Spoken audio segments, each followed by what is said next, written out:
Navbatdagi bemorimiz anal kanali oqmasi bilan, ya'ni sivish bilan. Ko'pchilik bemorlar operatsiyadan qo'rqishidan maqsad operatsiyada va operatsiyadan keyingi og'riqda. Xo'p, sivish kasalligida o'zi operatsiyagacha nima kuzatiladi? Ya'ni o'sha orqa teshikni yonidan teshikcha paydo bo'ladi va undan doimiy ravishda suyuqlik yoki yiringga o'xshagan narsalar ajralib chiqib turadi. Operatsiya paytida beldan pastda muzlatilganligi uchun, ya'ni spinal anesteziya qilinganligi uchun absolyut og'riq sezilmaydi. Operatsiyadan keyin ham xudo xohlasa shunday. Lekin operatsiyadan keyin hojat paytida jarohat joylariga axlat tekkanligi uchun og'riqni 10 ballik sistemaga oladigan bo'lsak, 3 yoki 4 ballik og'riq darajasi kuzatilishi mumkin.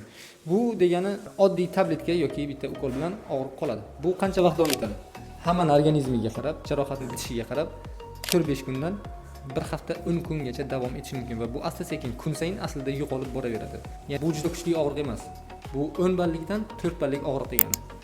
Sizlar bilan Sher Muhammad Fayzullayev, doktor buva.